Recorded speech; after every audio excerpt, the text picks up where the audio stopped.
नमस्कार, मैं हूं आपके साथ ईशा। नेशनल टुडे 24 पे आप सभी का बहुत बहुत स्वागत है। इस वक्त की खबर हम आपको फिरोजाबाद से बता रहे हैं। किसानों की समस्या को लेकर आज फिरोजाबाद के टूंडला विधानसभा क्षेत्र में गांव इमलिया में एक किसान महापंचायत का आयोजन किया गया। यह आयोजन भानु गुट द्वारा किया गया। इसमें उत्तर प्रदेश सरकार के उप मुख्यमंत्री दिनेश शर्मा ने शिरकत की और कृषि मंत्री सूर्य प्रताप शाही ने शिरकत की और किसानों के हित में मंच से बोलते हुए विपक्षियों पर निशाना साधा। उप मुख्यमंत्री दिनेश शर्मा ने मंच से कहा, ये जो सपा बसपा माकापा भाकापा ये सब छोटे और बड़े मिल जाते हैं और भेष बदल लेते हैं। कभी व्यापारी का भेष रख लेते हैं, कभी सामाजिक कार्यकर्ता का भेष रख लेते हैं, कभी किसान बन जाते हैं। असली किसान बनने का काम न करके ये गलतफहमी फैलाते हैं और लाल किले पर जाकर राष्ट्रीय ध्वज हटाकर दूसरा झंडा फहराते हैं। मैं धन्यवाद करता हूं भानु प्रताप सिंह का, जो उन्होंने इसका विरोध किया और उनसे अलग हो गए। उप मुख्यमंत्री दिनेश शर्मा ने मंच से कहा,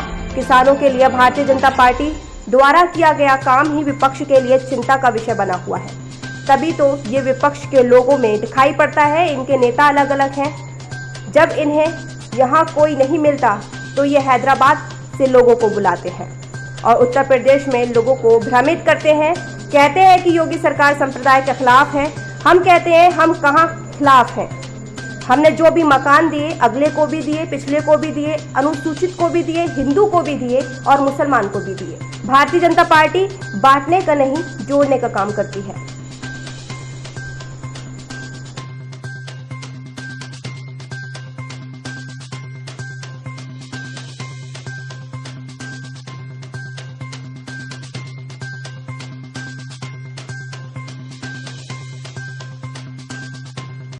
आज का इतना बड़ा आयोजन, उत्तर प्रदेश का इतना बड़ा आयोजन आपने आज क्यों किया है? इसलिए कि 5 तारीख में राकेश टिकैत ने मुजफ्फरनगर में मीटिंग की थी।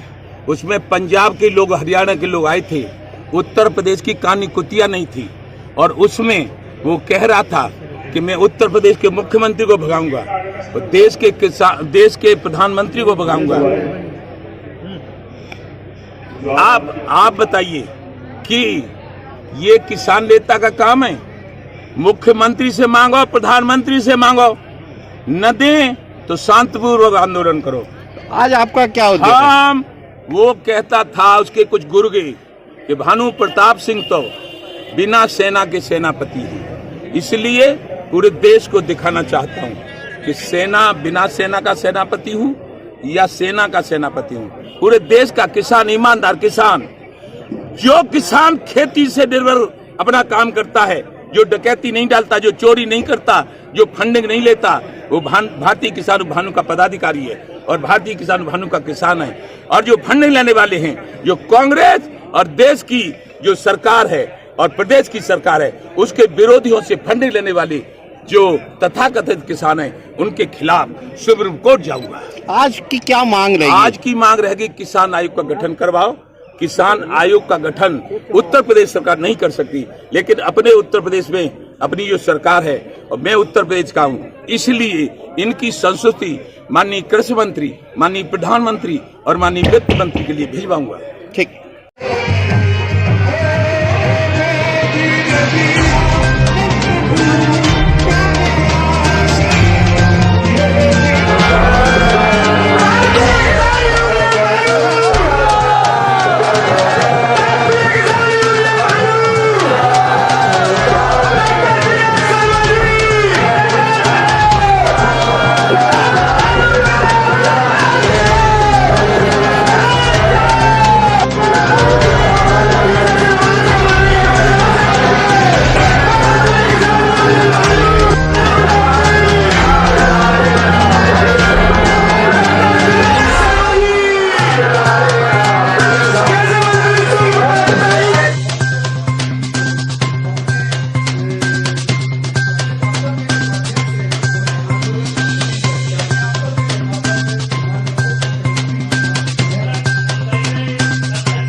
विपक्ष, ये सपा, ये बसपा, ये बकपा, ये बाकपा, ये सब के सब, ये छोटा और बड़ा सब मिल जाते हैं। मिलने के बाद भेष बदलते हैं और भेष बदल के बाद कभी ये व्यापारी का भेष धारण कर लेते हैं, कभी सामाजिक कार्यकर्ता का भेष धारण कर लेते हैं, कभी ये जो है ये कभी एक किसान बन जाते हैं।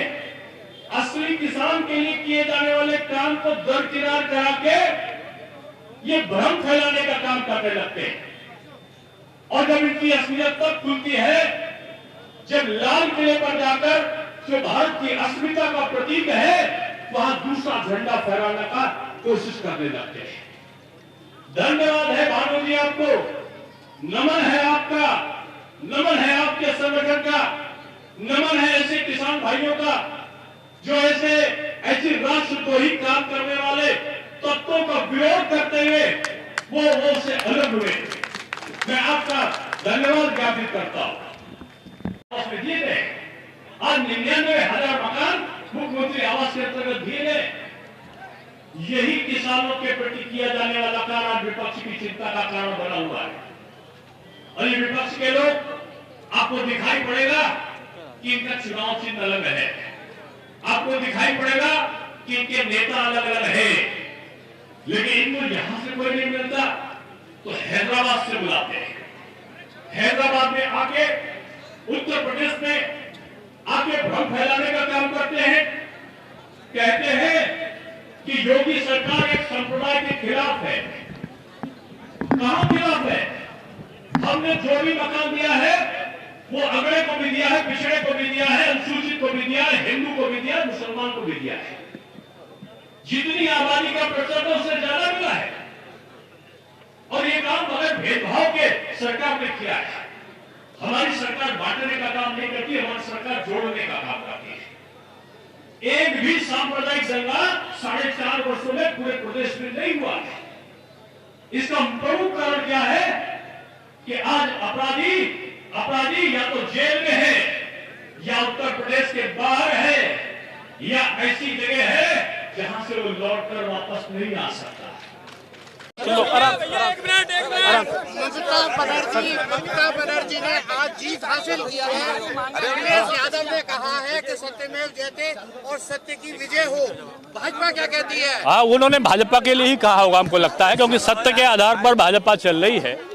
आप देख रहे हैं पूरे प्रदेश में किसानों का भारतीय जनता पार्टी और भारतीय जनता पार्टी के उत्तर प्रदेश के मुख्यमंत्री के प्रति विश्वास है।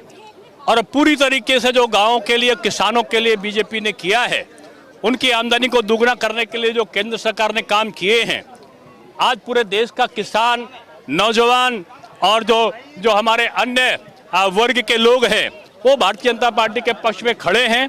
पिछला रिकॉर्ड टूटेगा और पिछले से ज़्यादा बहुमत से भारतीय जनता पार्टी की सरकार बनेगी, ये जान के आज ये फिर से, पहले उत्तर प्रदेश के लोग मिले, ये सपा और बसपा मिले, फिर सपा और कांग्रेस मिले, बसपा ने बाहर से समर्थन किया। अब ये बंगाल से, अब इनको प्रदेश वाले पूरे नहीं मिल रहे हैं, अब ये बंगाल से बुला रहे हैं, महाराष्ट्र से बुला रहे हैं, हैदराबाद से बुला रहे हैं। ये चाहे पूरे भारत से नहीं, कहीं और से भी बुला ले, लेकिन बीजेपी अपने किसानों के बल पर, अपने नौजवानों, छात्रों और शिक्षकों और व्यापारियों के बल पर, यहाँ की जनता के बल पर एक सुचितापूर्ण शासन देते हुए शासन और सत्ता संचालित कर रही है। और हमें पूरा विश्वास है कि जिस तरीके से छोटे छोटे कामों का जो आम जनता में पहुंचने का क्रम है, वो निश्चित रूप में उत्तर प्रदेश में एक बड़ा बदलाव लाएगा। सर, रामगोपाल यादव ने ये किया है, नहीं, जल्दी भानु गुट की तरफ से ये सबसे बड़ी मांग। देखिए, ये माफी को लेकर क्या कहना है? देखिए, सारी चीजें जब किसान समृद्धि आयोग बना है तो किसानों की समृद्धि के लिए जो जो उपयोगी चीजें होंगे, उपयोगी सुझाव जिसके भी होंगे, सबके सुझावों को लेकर सरकार विचार करेगी।